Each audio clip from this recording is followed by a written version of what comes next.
हामी चाहिँ ट्याक्क लाएर मेवा खाना लगाएको आज शनिबारको दिन है। स्वास्थ्यको लागि एकदम राम्रो फल चाहिँ मेवा हो। यो फेरि हाम्रो नजिकबाट आएको होइन, हामीले चाहिँ यो दार्चुलाबाट ट्याक्क अस्ति भाइले लिएर आएको। अहिले हामी कोलपुरमा खाँदैछौँ। सबैले भिडियो हेरेर साथ दिनु। हामी मेवा पार्दैछौँ है। मेवा चाहिँ अब यस्तो मिठो होला जस्तो छ होइन। बुवा आमाले यस्तो माया लगाएर छोराछोरीलाई पठाएको।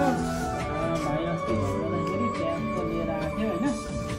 हेर्दाखेरि मेवा पनि रसिलो छ, एकदम फ्रेस कन्डिसनको। खाने भाइ साथी हो सम्पर्क गरिहाल्नुहोस्। ढिला नगरिकन टक्क लाएर होइन मेवा चाहिँ खाइन्छ आज होइन। ट्याक्क शनिबारको दिन त्यस्तै हो, रमाइलो गर्नुहुन्छ होइन। र भिडियो हेरेर साथ दिनु होला, सबैले सब्सक्राइब गरिदिनु होला है। को कल गर्ने बोलाए हेलो हेलो के नहीं मेवा खाना सुरु में कति 700 रुपैयाँ